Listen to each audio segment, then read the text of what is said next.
Bismillahirrahmanirrahim. Assalamu alaikum dear students. I am your instructor Dr. Namra and today I'll teach you about discussion method. These are the objectives of this unit.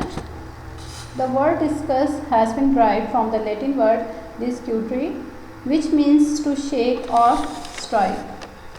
Thus discussion refers to thoroughly shaking up the subject, that is examining it thoroughly to reach a conclusion.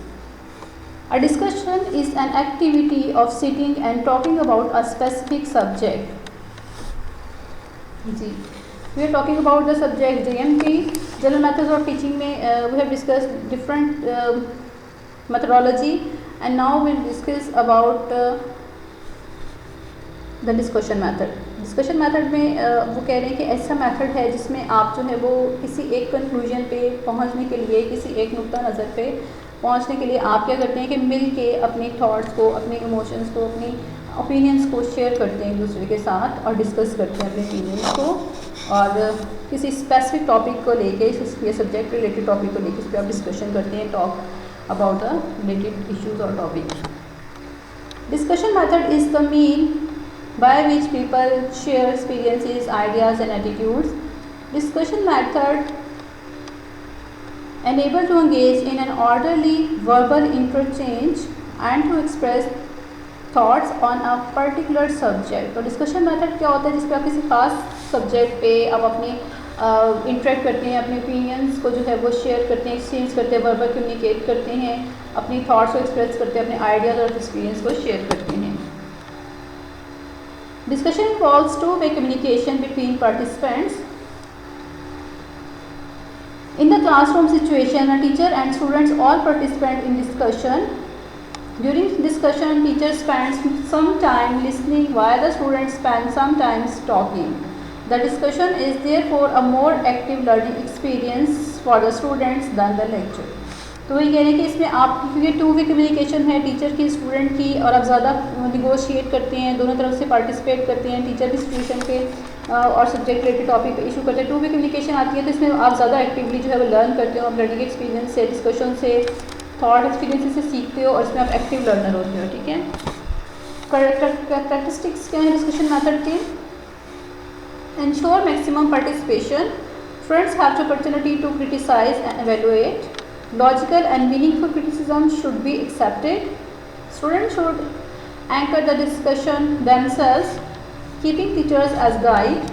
Teachers selects the topic only with the help of students. ठीक है. इसमें ये कि एक तो कि बच्चों की एक्टिव पार्टिसिपेशन होती है, आपको डिफरेंट चीज़ों पर डिफरेंट पहलुओं से क्रिटिसाइज़ करने का, एवेलुएट करने का, जज करने का जो है मौका मिलता है स्टूडेंट्स को, और आप डिस्कशन करते हो, टीचर के साथ नेगोशिएट करते हो, उसके डिफरेंट पर्सपेक्टिव को लॉजिकली भी आप जो है वो उसके एनालिसिस कर सकते हो.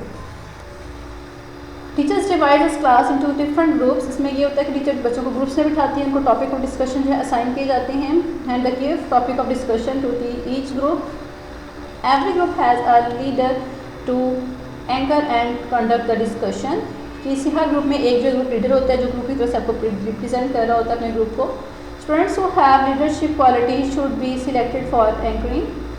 Relevant topics should only be considered. In the end, teachers draw the conclusion of the discussion with the help of leaders.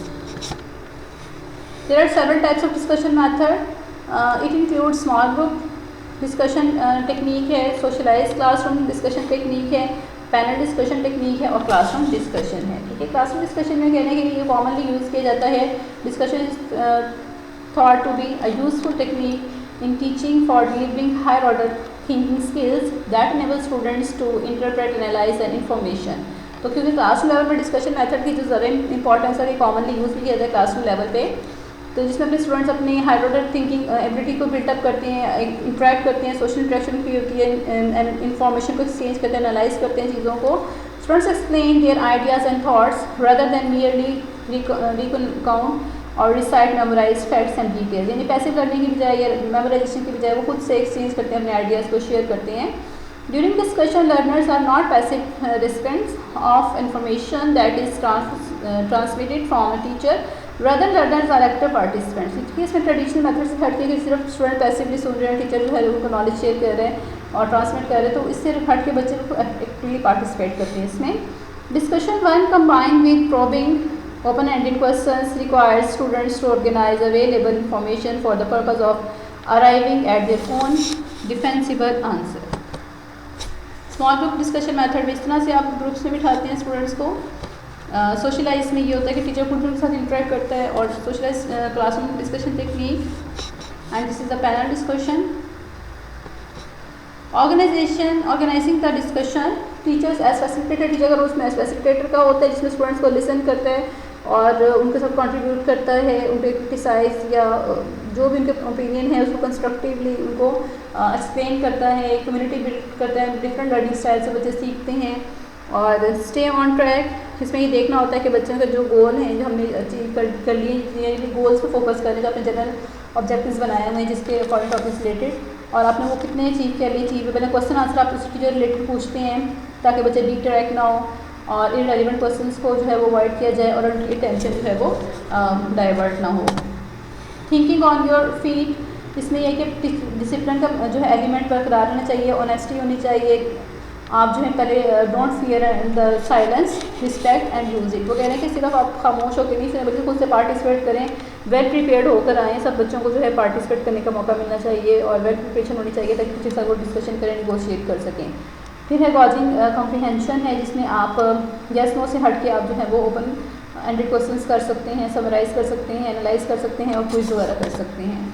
उसके अलावा suggestions to organise classroom discussion में आ जाता है. Give students to chance to prepare for discussion. बच्चों को discussion करने का मौका मिलता है, उनको प्रिपरेशन करने के लिए जो है वो टाइम देना चाहिए. और क्वेश्चन आंसर होने चाहिए ताकि बच्चे डिफरेंट टेक्सोनॉमीज लेवल की अंडरस्टैंडिंग कर सकें, हायर ऑर्डर लेवल थिंकिंग को जो है वो अंडरस्टैंड करें और स्किल्स को जो है वो डेवलप कर सकें अपने अंदर. उनको इंकरेज करें ताकि सही आंसर देने के लिए बच्चों को मोटिवेट करें. और डिफरेंट ओकेजन्स पे वो कह रहे हैं कि आप बच्चों को इंकरेज करें क्लासरूम लेवल पे, उसका रिव्यू करें, टीचर बताएं कि किस तरह की अपनी डिस्कशन रही है, उनके ड्रॉबैक्स क्या, स्ट्रेंथ क्या है. और बच्चों से फ्रेंडली इन्वायरमेंट होना चाहिए. फिर अपने की पॉइंट्स को समराइज़ करें. प्रैक्टिसिंग इन आस्किंग क्वेश्चन, इसमें क्या होता है कि जो आपके ब्लूम टेक्सोनॉमी के सारे लेवल आ जाते हैं, knowledge, comprehension, application, analysis, synthesis and evaluation, यानी इन सबको मद्देनजर रखते हुए आप अपने क्वेश्चंस को प्रिपेयर करें. इसके लिए कुछ रूल्स बताए गए हैं, उन रूल्स को फॉलो करना ज़रूरी है ताकि आप एक अच्छी सक्सेसफुल डिस्कशन और मोक बिहेवियर भी होना चाहिए आपका. और डिस्कशन के दौरान आप डिसिप्लिन को जो है वो बरकरार रखें. मतलब एक ग्रुप प्रेजेंट कर रहा है, उसका जो है वो जो एंकर है वो प्रेजेंट कर अपने ग्रुप को, तो बाकी स्टूडेंट्स को केयरफुल लिसन करना चाहिए. ठीक है. और जब तक उनकी बारी ना हो वो इंटरप्ट नहीं करें, केयरफुल लिसन करें. ठीक है. अटेंशन ताकि जो है बच्चों की उस पॉइंट पे रहे, सब बच्चे फोकस कर सकें. और फिर जिसने ग्रुप ने कोई क्वेश्चन करना है, क्रिटिसाइज़ करना है, वो अपनी ओपिनियन उसके बाद दे. पहले पार्टिसिपेंट को एक्सप्लेन करने का मौका देना चाहिए. There are some advantage. Thinking and communicating powers, leadership quality build up होती है, एक्सप्रेशन एबिलिटी होती है, कॉन्फिडेंस बिल्ड करते हैं, प्रॉब्लम सॉल्विंग एबिलिटी है, क्रिएटिविटी है, मोटिवेशन एंड कॉन्फिडेंस. इसके कोग्निटिव और इफेक्टिव डोमेन्स में भी आप जो है वो डिस्कशन मेथड भी आपके लिए हेल्पफुल होती है हायर ऑर्डर लेवल थिंकिंग को बिल्डअप करने में. डिसएडवांटेजेस में ये होता है कि इसमें सिर्फ स्टूडेंट कुछ बच्चे जो है पार्टिसिपेट करते हैं, only few students may dominate the whole discussion. It is possible that discussion is initiated on those aspects of the problems which few prominent students of the class are concerned. यानी सिर्फ कुछ सम intelligent या prominent students जो होते हैं वो ही पर participate करते हैं, बाकी बच्चे पैसे ही बैठे रहते हैं. अगर ग्रुप में CR जो है वो रिप्रेजेंट करें अपने ग्रुप को तो बाकी बच्चे पैसे ही होते हैं. इसमें थोड़ा टाइम टेकन भी लगता है, टाइम कंज्यूम भी होता है, टाइम लेना होता है ना डिस्कशन के लिए. आप अपने पॉइंट्स लिख रहे हो, फिर डिस्कस कर रहे हो, तो इसमें no adapted to all the teaching learning situation. हर सब्जेक्ट के लिए सूटेबल टेक्निक भी नहीं है और इसमें प्रॉपर गाइड भी नहीं. वो कह रहे हैं कि आप कर सकते हो डिस्कशन में, क्योंकि आपने रीजनरेट करते हो आप और टॉपिक्स को आप जो है वो डिवीजन करते हो ना सब स्टूडेंट्स के अंदर, तो इसलिए आप इसमें इंफॉर्मेशन को ऐड करते हो, क्लासीफाई करते हो अपनी चीज़ों को, लेसन को, लेकिन आप ज़्यादा इसमें उसको डिस्कशन में आप चीज़ों को ज़्यादा बेहतर तरीके से गाइड नहीं कर सकते. तो ये भी कुछ डिसएडवांटेजेस हैं. Thank you so much. Hope you can understand today's lecture. अल्लाह हाफिज़.